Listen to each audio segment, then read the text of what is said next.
cuestión del neoliberalismo. Miren ustedes si no vale la pena estudiarlo. Hace rato hablábamos de la ignorancia de quienes intentan de alguna manera remediar una situación calamitosa, difícil como lo de Ayotzinapa. Este es de hace 8 días y vean los rastros del neoliberalismo que vamos a estudiar hoy y que empezamos hace 8 días. Ojalá que los estudiantes supieran lo que es el neoliberalismo, cuándo se inició, por qué, eso lo vamos a ver ahora. Dice, las normales rurales le estorban al modelo neoliberal. Las normales rurales le estorban al modelo neoliberal, que antes eran 29 y ahora solo quedan 17 por esa situación.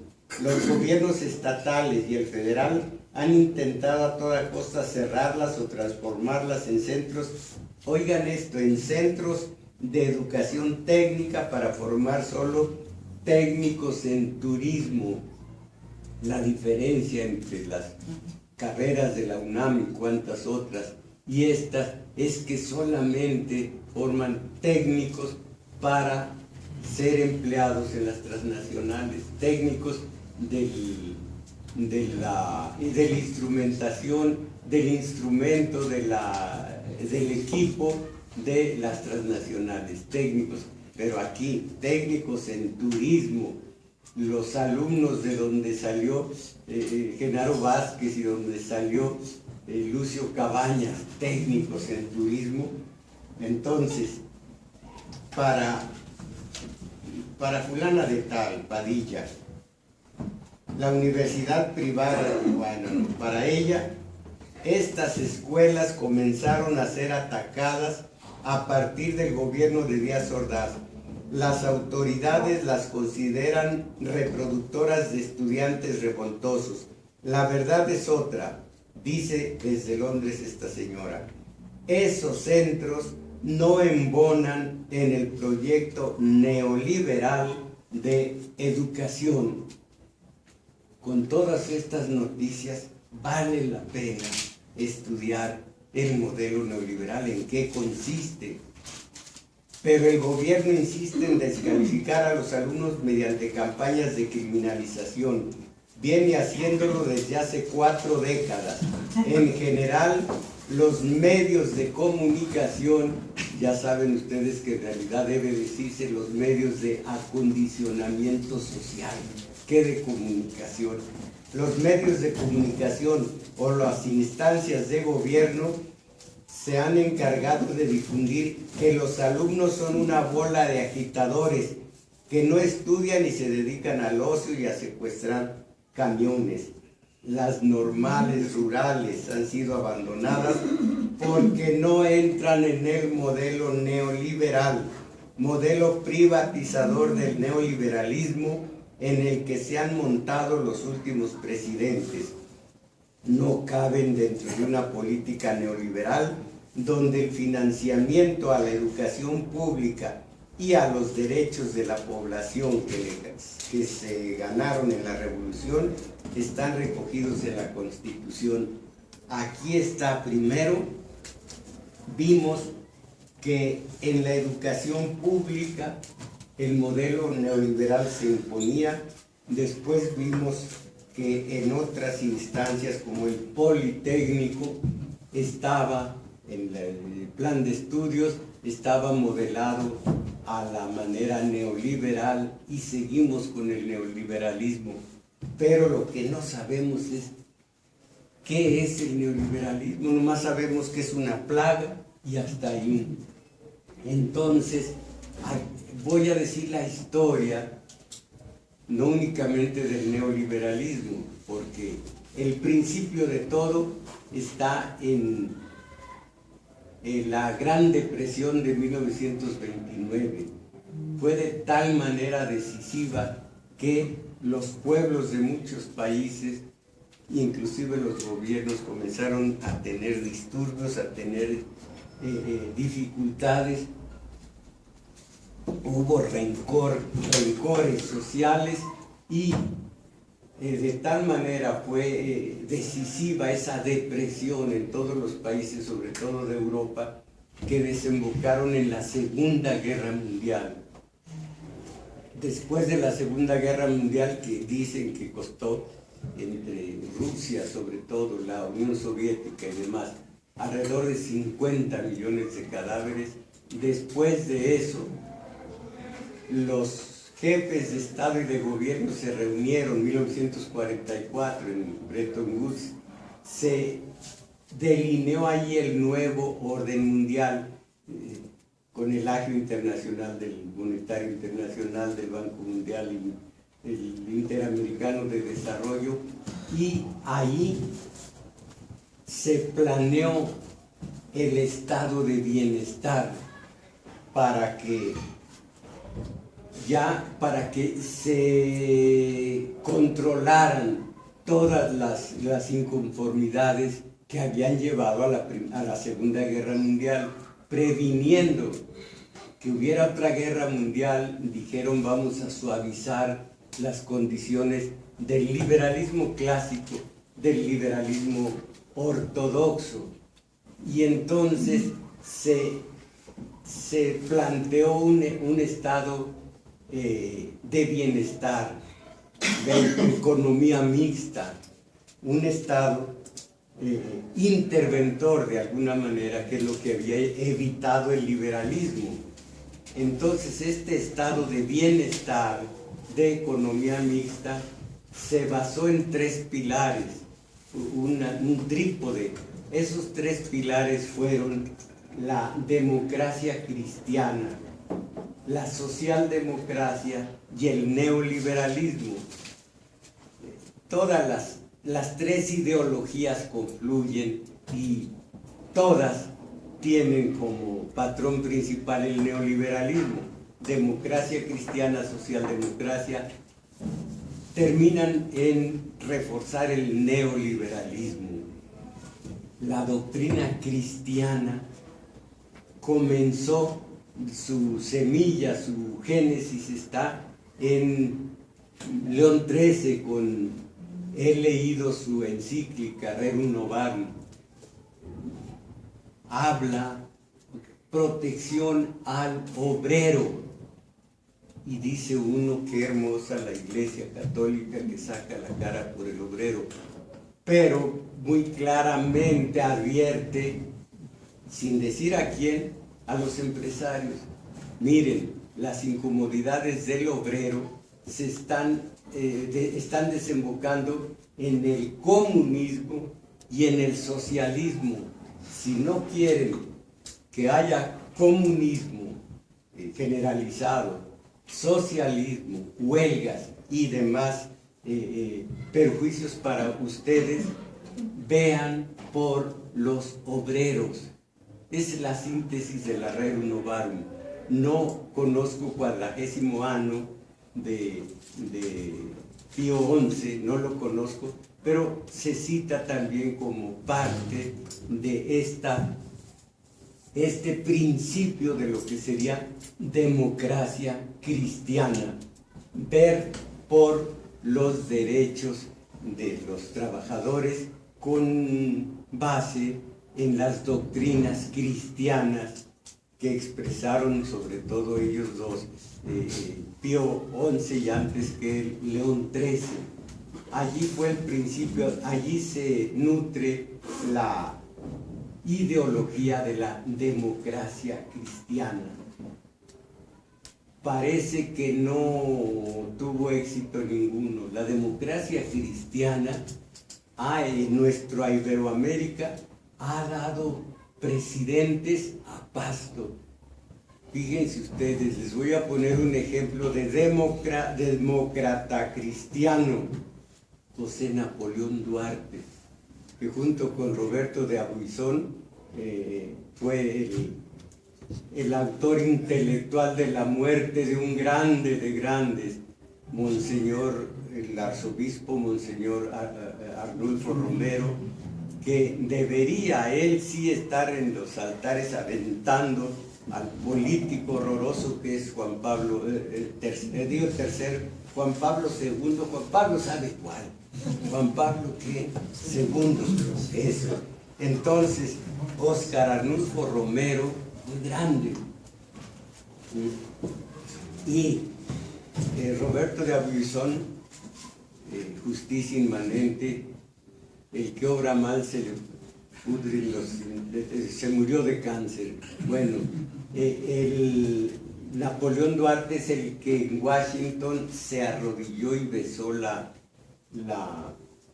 bandera norteamericana. La foto apareció en todos los medios de condicionamiento de masas, un acto indigno, asqueroso, pero ese fue un presidente de la democracia cristiana.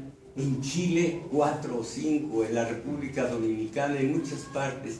En México, después de 71 años de predominio del PRI, vino el primero de la democracia cristiana, Fox. Vino luego el segundo de la democracia cristiana, ya saben cuál. Tengo sabor tan sabroso a café que no me voy a amargar la boca, y usted sabe quién es el carnicero, el matancero, el otro. Ellos vienen de la democracia cristiana como José Napoleón Duarte. Una de las bases de esta ideología es el respeto a los derechos humanos. Calderón, pues ya lo digo, cuánto respeto tuvo a los derechos humanos. Peña, genio y figura, cuántos metió a la cárcel por los crímenes de lesa humanidad que cometió el anterior.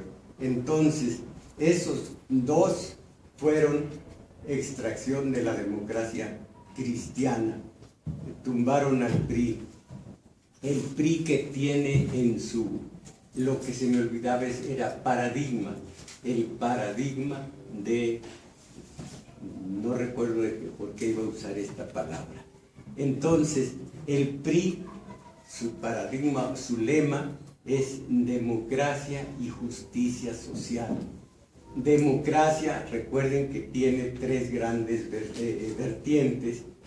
Democracia, la formal, una de sus partes de la formal es el voto.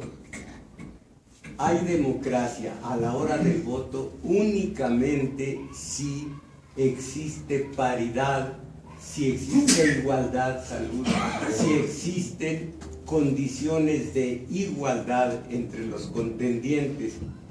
Piensen en López Portillo, en varios que tuvieron como adversarios a Valentín Campa, a Diego Fernández de Ceballos, a Luis H. Álvarez, a Rosario Ibarra, esa persona que ha vivido la desaparición de Jesús Piedra toda la vida, con un sueldazo. Tengo los documentos por parte del PRD de hace 2 sexenios. En fin, ha vivido de eso. Ella también fue adversaria. ¿Cuánto había de paridad entre el aspirante del PRI y el aspirante de algún otro, como también Cuauhtémoc, de algún otro partido?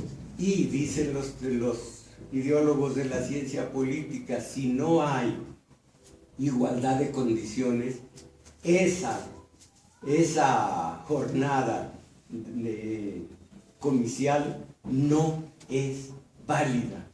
Solo cuando para el voto hay igualdad de condiciones. Piensen ustedes, como les digo, López Portillo, que creo que se llevó el 98% de los votos, algo por el estilo. Eso fue democracia y justicia social.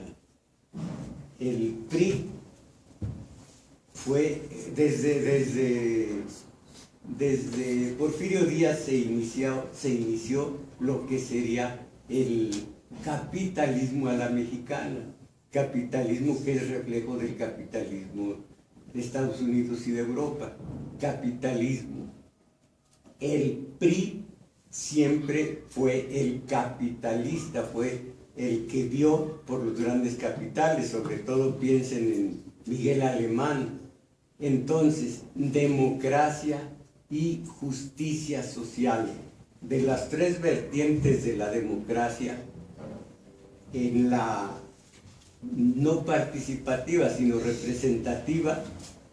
En la representativa no tenemos siquiera plebiscito, mandato revocatorio y referéndum o referendo. No tenemos esas figuras. No se ha podido lograr que esas figuras ya queden como algo legal. Entonces, eso en la segunda rama de la democracia. En la primera, la democracia social, pues nomás veamos cómo está el obrero, cómo está el artesano, cómo está el pequeño, el pequeño empresario. Cuánta democracia social puede haber en esta sociedad tan desigual, tan absolutamente desigual. Entonces, del PRI, democracia y justicia social. La justicia social, pues no es más que la tercera y más importante de las ramas de la democracia, la social. La gran mentira del PRI. Por eso tronó Cedillo y vino de la democracia cristiana, vino uno, vino otro, y ahora regresa el PRI. La socialdemocracia, el segundo pilar del estado de bienestar. La socialdemocracia, ya vimos que después de la Segunda Internacional se desgajó, y tiempo después, una década después más o menos, o un poco más, ayudó a los países en guerra, en la Primera Guerra Mundial. La socialdemocracia intenta, dentro del capitalismo, cambiar las condiciones adversas a base del reformismo, reformas, y del gradualismo, ir poco a poco ganando espacios, siempre dentro del capitalismo, gradualismo y reformismo. Y en México hay socialdemocracia. Ustedes saben, esto ya lo vimos, como los fabianos, como Inglaterra, cómo se convierte en laborismo, cómo el laborismo prende en Estados Unidos, cómo de Estados Unidos se aconseja, se auxilia para que aquí Luis H. Morones haga la prom, y viene de la socialdemocracia. Todo esto ya lo vimos. Esta socialdemocracia hoy está representada por el PRD, pero el PRD tiene las mismas características de dentro del capitalismo, reforma, dentro del capitalismo, gradualismo, nada más que aquí se agrega una cosa, le llaman migajeros, hacen la obra negra, el trabajo sucio del PRI, siempre a su favor.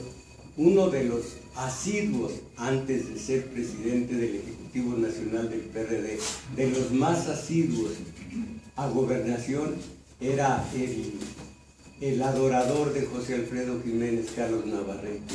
Entonces ellos son una socialdemocracia degradada porque son colaboracionistas. Ahora, las características de la socialdemocracia, miren, dice el maestro filósofo de la ciencia política Sánchez Vázquez, Adolfo, dice esto: para mí, él dice, no puede haber centro, porque los partidos políticos, los que ahora se llaman activistas sociales, los que echan su resto a la lucha social, como los partidos políticos, o están con el explotado o están con el explotador. Dice él, ¿cómo se puede estar en el centro?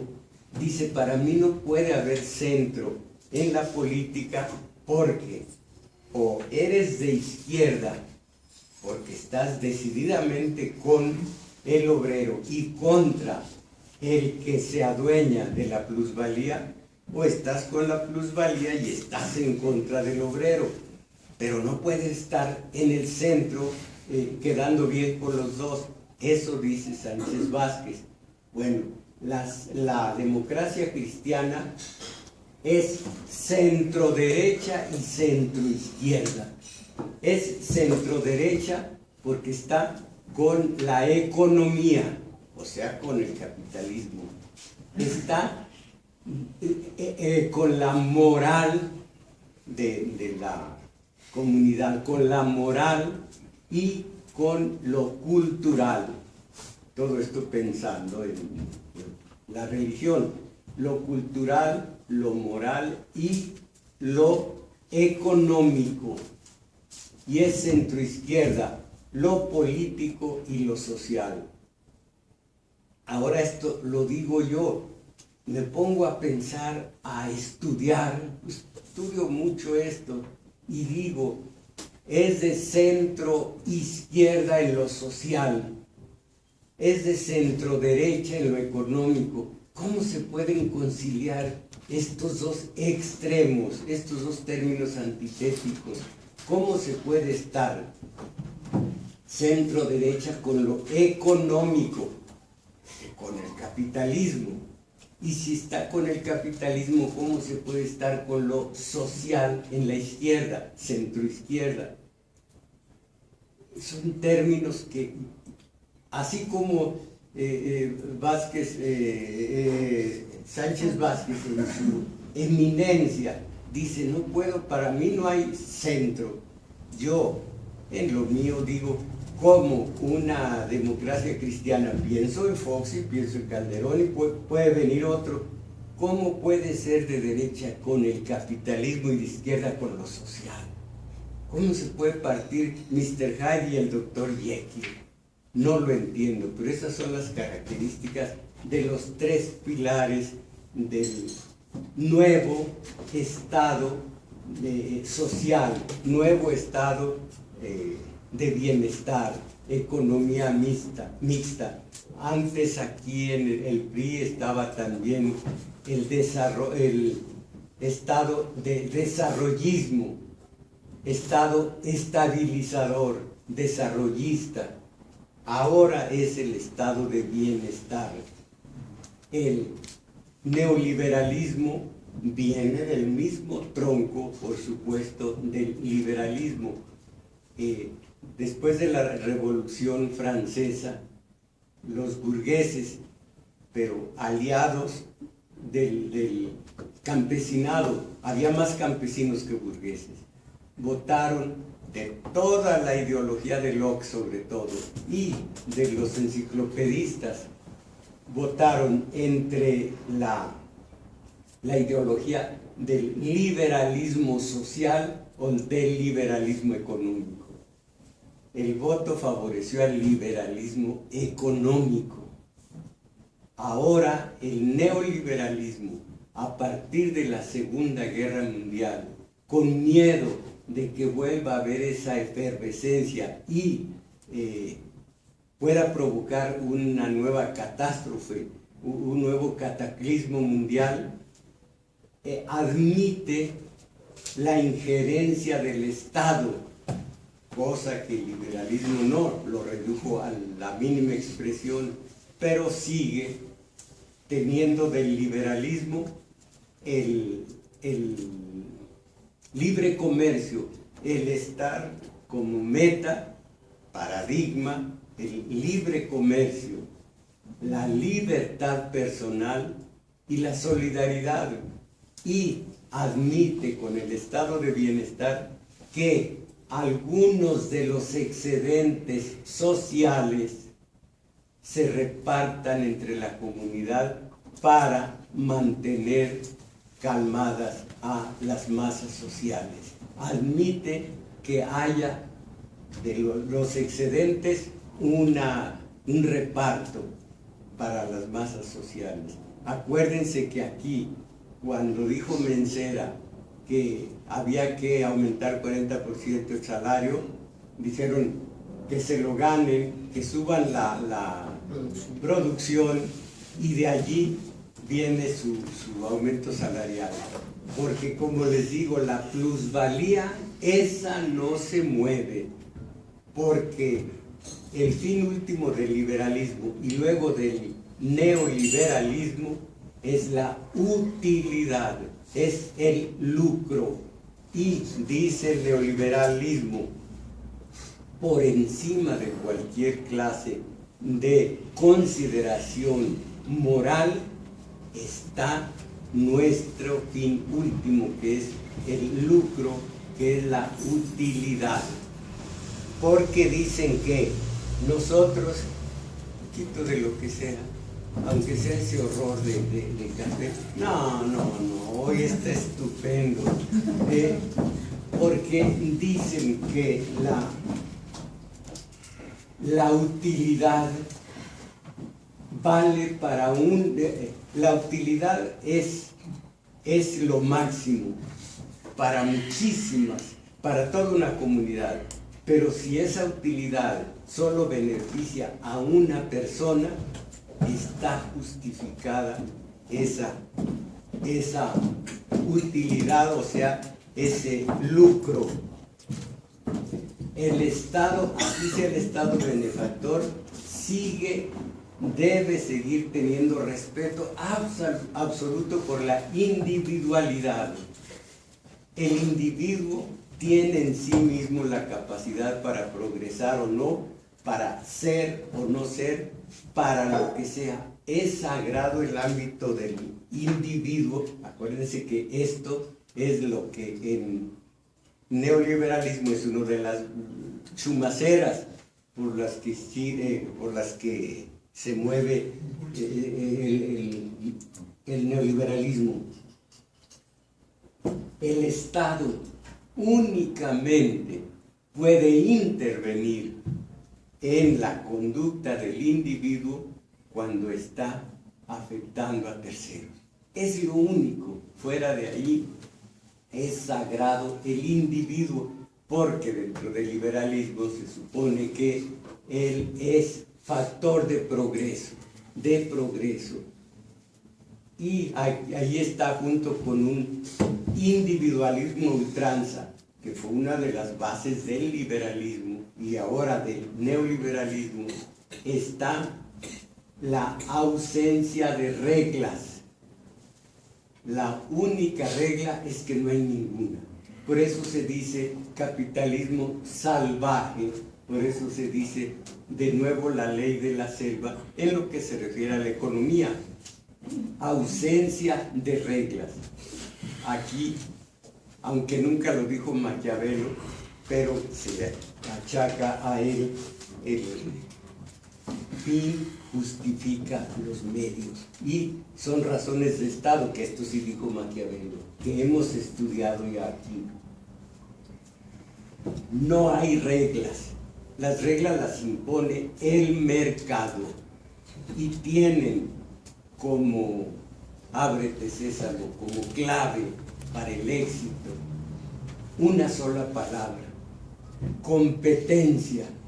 Por eso dicen que el socialismo es imposible que exista, porque no hay competencia, y que la competencia es la base de todo progreso. competencia entre empresas, entre naciones, entre individuos, competencia.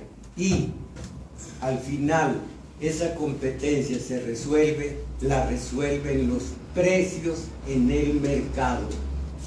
Pero como el neoliberalismo vio los prejuicios que el mercado libre había causado hasta llegar a la Segunda Guerra Mundial, hasta llegar a la Gran Depresión del 29, que originó la Segunda Guerra Mundial, dijeron que esa competencia y ese mercado libre que por fuerza afecta a las sociedades iba a ser matizado con eso de que el excedente social se distribuya y así se mantienen las masas tranquilas. Ese es el neoliberalismo. Ahora, traigo aquí lo que es el liberalismo analizado fríamente y luego ya en su realidad, que por fuerza en su realidad se tiene que hablar mal de él porque ha sido una plaga, sobre todo para los países del sur. El neoliberalismo que ha apoyado antes a sátrapas, a dictadores, ustedes se acuerdan de esa historia de milicos en Argentina, en República Dominicana, en Panamá, en tantos lugares que han afectado de una manera negativa y muy negativa, sobre todo a los países del sur. Esto no es realmente una teoría de altura, pero es curiosa. Filosofía neoliberal: inhumanidad, indiferencia, insolidaridad, insensibilidad, inmisericordia, inhumanidad. Corazón corrompido por la competencia de la filosofía neoliberal.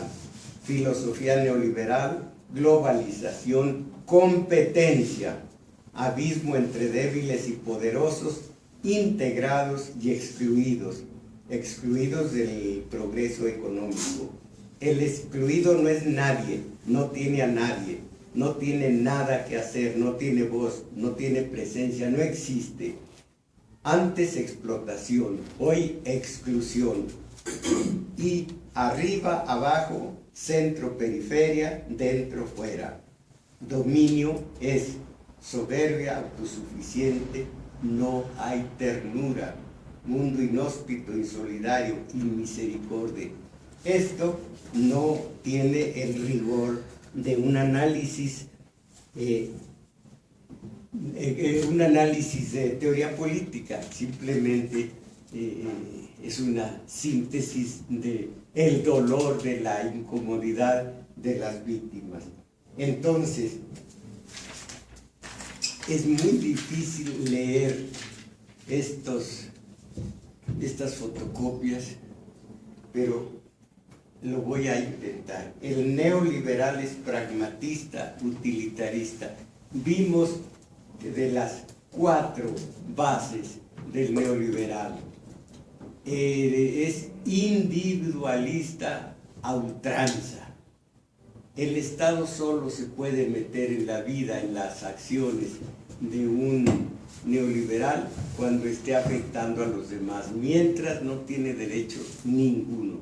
Por supuesto que el quebranto de leyes es otra cosa, por supuesto, pero si el hombre está trabajando, solo se afecta a terceros. Individualismo a ultranza, ausencia de reglas. Y esto muy importante, que ya les dije antes, no es inmoral el neoliberalismo, no es moral el individualismo, el neoliberalismo, es amoral, no reconoce para nada la moral que se encuadra en la axiología, ese valor de la axiología que es la moral, no existe para ellos, no entra, no hay espacio para la moral dentro del neoliberalismo, cosa que no existía tampoco en el liberalismo ortodoxo. Y por último, reflexividad, que pusimos un ejemplo, el manejo arbitrario de la verdad cuando se trata de beneficiar al neoliberal. El neoliberal es pragmatista, utilitarista. Pragmático es práctico, no hay moral aquí, porque es decir práctico puede ser práctico con moral, pero decir pragmático pasa por encima de la moral.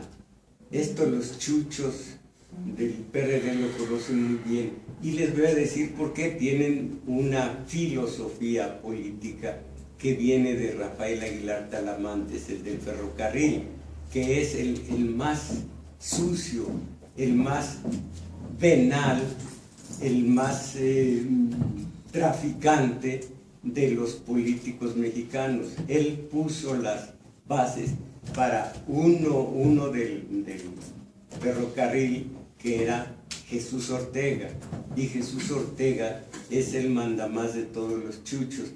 Tiene el pragmatismo utilitarista de Nueva Izquierda, que viene directamente de Aguilar Talamantes. Y esto no creo que nadie lo haya dicho antes, pero si lo dijeron, pues está bien.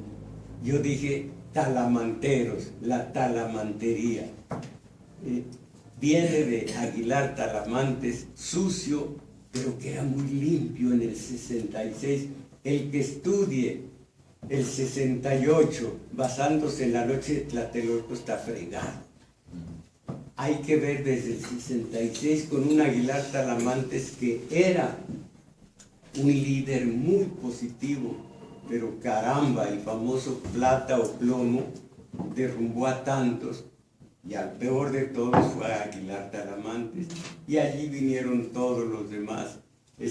Acabo de ver que los últimos y que persisten, muerto Monsiváis, muerto Dehesa, los que persisten, el último, ¿cómo se llama? Espérenme, un novelista que hizo novela basada en la quina. Aguilar Camín. Aguilar Camín, gracias. Aguilar Camín, el último que está al servicio, como también Krause y muchos otros, pero este es el último, el más joven, el que está al servicio del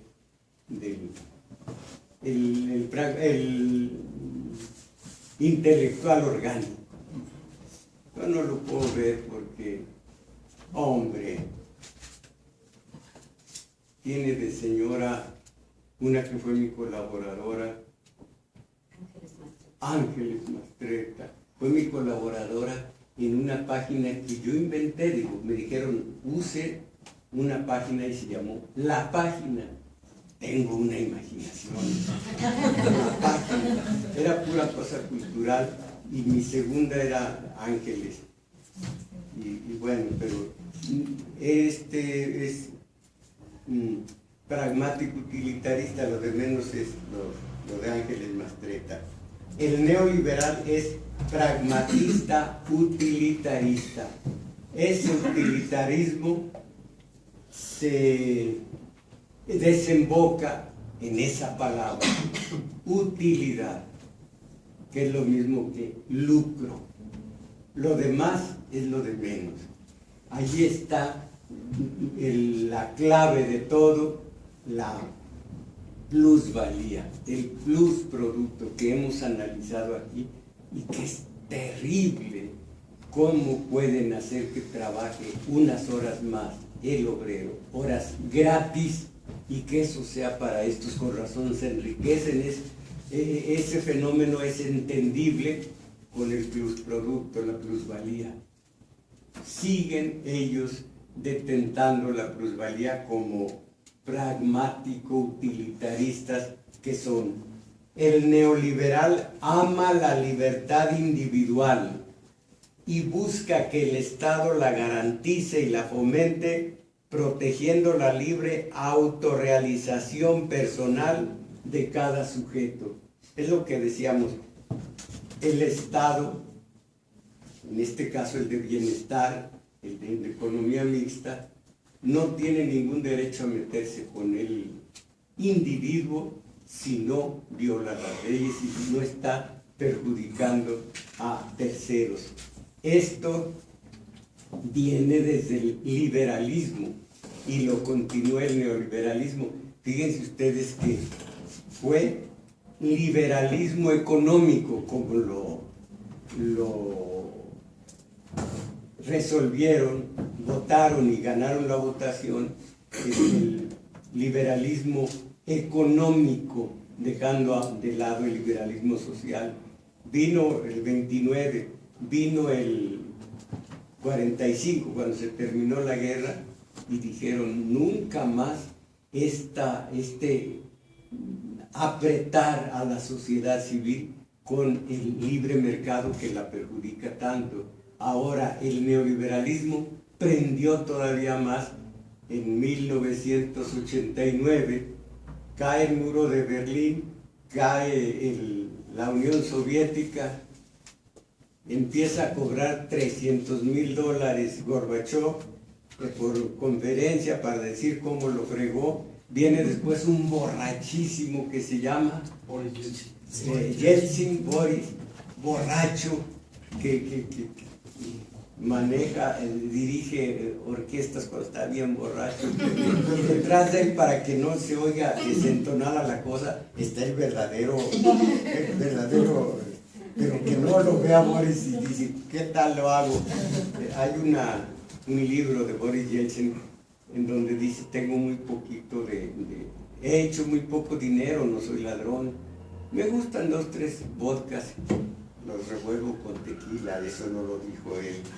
Entonces, sigue entonces el neoliberalismo, y esto hay un Rawls, austriaco, de Viena, que dice, están fregados, el neoliberalismo no es bueno porque permite la intromisión del Estado, que hay un ideólogo que lo permite, que dice es bueno, y ese es Keynes. Vino después este otro, Friedman, con su experimento en Chile, y dijo que salga el Estado de la economía. Entonces hay muchas voces que dicen el neoliberalismo está mal porque permite de nueva cuenta la injerencia del Estado. Y el neoliberalismo, aunque no lo creo que sea de esa manera, dijo, como está haciendo tanto daño el liberalismo económico, nosotros vamos a acercarnos al liberalismo social. Y en el liberalismo social dejamos que el Estado benefactor haga bien a las masas sociales y las mantenga de tal manera satisfechas que no pueda haber una nueva conflagración mundial. Entonces, el liberalismo económico, ahora el liberalismo social, que yo no creo que sea mucho de social, cuando es nefasto, y aquí he rastreado las huellas del neoliberalismo, desde el poli, desde la educación en general, y ahora en Ayotzinapa. Está el liberalismo presente, tanto con el PRI como con la democracia cristiana. Respecto a la relación entre individuos y sociedad, el neoliberalismo es igual o más radical que el liberalismo clásico. Postula una tolerancia ilimitada a cada individuo en su esfera privada. Es libertad solidaridad, que no existe en ninguna parte, y justicia.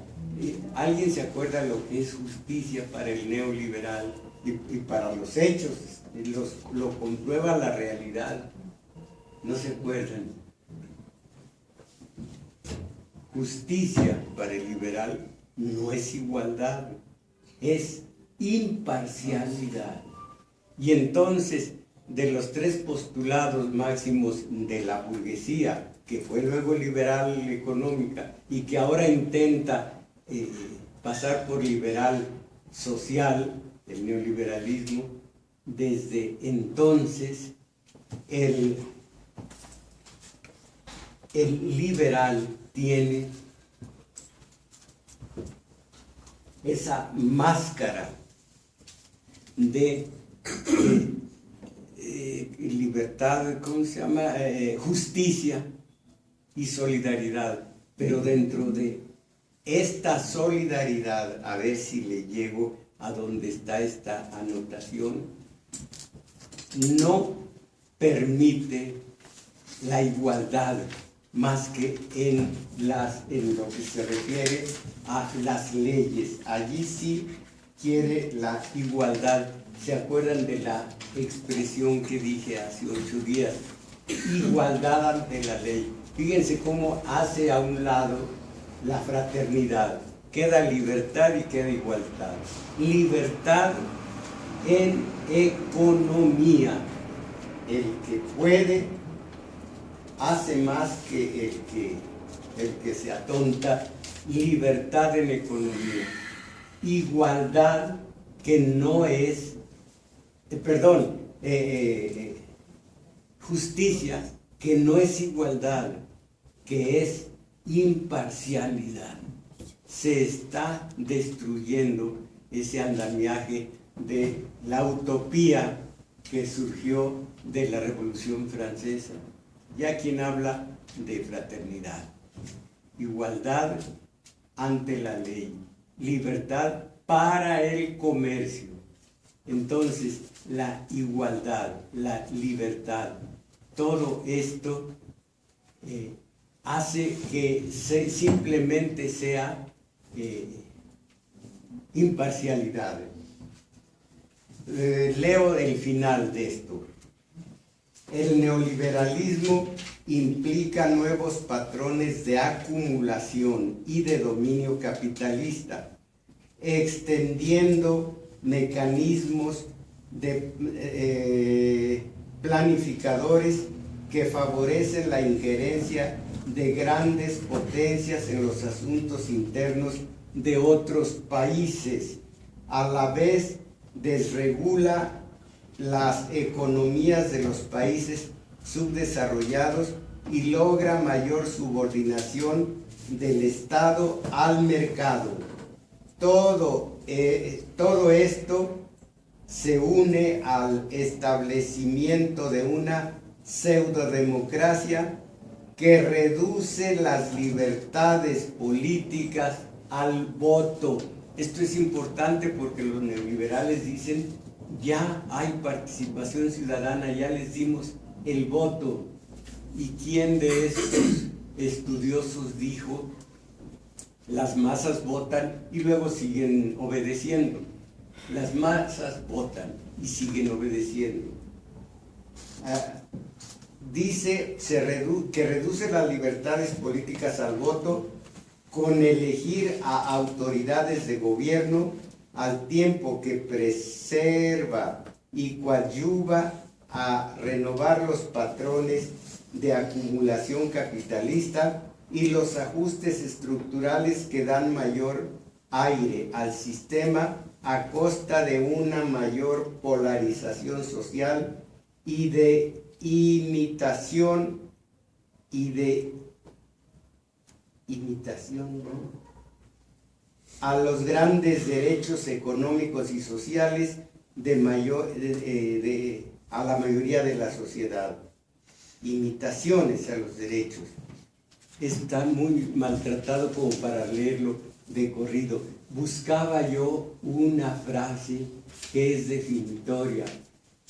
El neoliberalismo propicia el egoísmo económico, pero parece que se oye muy feo el egoísmo económico, pero si pensamos en que no hay reglas, no hay moral, entonces se habla de egoísmo como si hablara de mucho trabajo para conseguir más plusvalía. No se pide, aquí está otra cosa, no se pide la igualdad económica. Esto hace mucho ya lo platicaba con ustedes. Libertad, pero solo en lo que se refiere a los negocios. Igualdad, primero hacemos las leyes que nos beneficien, y ya que las leyes están a nuestro favor, decimos igualdad ante la ley. Pero ¿quién hizo la ley? No se pide la igualdad económica. Lo más natural del mundo es la distribución desigual de las riquezas, y ello no constituye injusticia alguna. Ven ustedes cómo se prescinde de las reglas. Cuando hay reglas, hay axiología, hay moral, hay inmoralidad, hay justicia, hay injusticia, pero aquí no. Lo más natural del mundo es la distribución desigual de las riquezas, y ello no constituye injusticia alguna. No hay injusticia en que unos pocos obtengan beneficios con tal de que con ellos se mejore la situación de las personas menos afortunadas. No hay injusticia. Hay injusticia, hay desigualdad, pero esto no es injusto.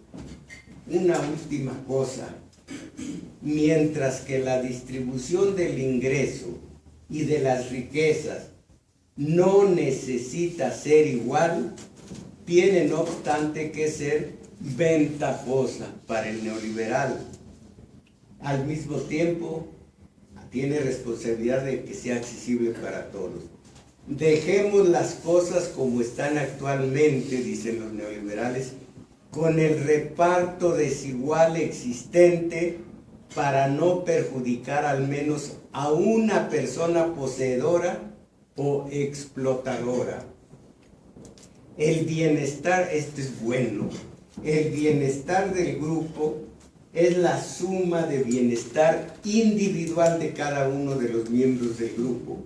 Esto deja de lado la cuestión de la forma en la que está distribuido el bienestar entre los individuos, si de manera igualitaria o desigual. Uno lo ve en la realidad y es exactamente lo que es en esencia el neoliberal. Y cuántos dicen, pero caramba, no tienen conciencia, son malos métodos. Se implica bueno y malo en algo que no existe dentro del neoliberal. Entonces, el bienestar del grupo es la suma del bienestar individual de cada uno de los miembros del grupo. Esto deja de lado la cuestión de la forma en la que está distribuido el bienestar entre los individuos, si de manera igualitaria o desigual. 3 líneas más. Rawls, el que dice que no debe entrar el Estado a los asuntos económicos, distingue entre lo racional y lo razonable. Lo racional es el egoísmo individual, lo que nosotros decidimos teniendo en cuenta nuestra conveniencia. Eso dice él, esto es entrecomillado. Distingue entre lo racional y lo razonable. Lo racional es el egoísmo individual, eso está bien para ellos. Es el egoísmo individual, lo que nosotros decidimos teniendo en cuenta nuestra conveniencia y queremos maximizar nuestro beneficio propio. Lo razonable es tener en cuenta el interés ajeno en nuestras consideraciones y buscar la cooperación, la mutua reciprocidad, aun a expensas de los intereses individuales. Aquí se elige entre lo racional y lo razonable. Solo los individuos cuentan en las instituciones sociales y políticas. Es este un cierto individualismo moral utilitarista. Los individuos son racionales en su conducta y en sus móviles. Para llegar a los principios de justicia se utiliza la teoría de la decisión racional. La racionalidad resulta ser así el cálculo del propio beneficio individual. Y por último, solo en un régimen político constitucional se alcanza la justicia como equidad y una sociedad bien ordenada.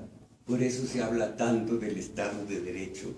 Tal régimen es o bien parlamentario o bien presidencialista. El contenido de tal régimen es la economía de mercado, con ciertas correcciones para evitar sus molestas y desagradables consecuencias. Rawls piensa que la mano invisible del mercado libre hacia la injusticia, piensa que la mano invisible del mercado libre conduce hacia la injusticia y favorece el oligopolio de riquezas y capitales, dificultando así la igualdad de oportunidades. Este es un hombre, y se acaba de morir hace un par de décadas apenas, dice lo malo que ocurre con un neoliberalismo que por serlo permite que entre el Estado benefactor, el Estado, la economía mixta, el estado de bienestar, economía mixta. Piensa que la mano invisible del mercado libre conduce hacia la injusticia y favorece el oligopolio de riquezas y capitales, dificultando así la igualdad de oportunidades que él postula. Él postula una vuelta al liberalismo clásico, pero con algunas modificaciones que lo hagan inofensivo para las masas. Aquí tenemos la reflexividad, aquí tenemos un análisis de los valores o reglas intrínsecas del neoliberalismo, fundamentalismo del beneficio individual, mente transaccional, conciencia amoral, ausencia de institucionalidades y de reglas sólidas, reflexividad, en fin, todo esto ilustra la situación del México hoy día, pero echarse a la calle exigiendo esto, aquello, por supuesto que es justísimo lo que exigen, lo malo es a quién se lo exigen, porque se exige, les repito, al aliado, se exige, un padre le exige al hijo, y otra cosa, la crítica. Se exalta la crítica, los intelectuales dicen, el pensamiento crítico nació en la UNAM. Es cierto, lo dice mi maestro, es una de las grandes fallas del 68, no del 68 del laboral estudiantil, sino de los pequeños burgueses que exaltaron el pensamiento crítico. Y me explica y yo entiendo el pensamiento crítico. Se critica, el padre critica al hijo que no esté estudiando, se critica a un hermano flojo, se critica, siempre se critica por estimación, por amor, por algo positivo. Pero ¿cómo se va a criticar a un enemigo histórico? Muchos años después me dio la razón en la parte liminal, el prólogo de Sartre al libro El reto de África de Fanon. Fanon dice, no habla con el sistema hace lo suyo, habla con los colonizados de África. lo entendí al maestro.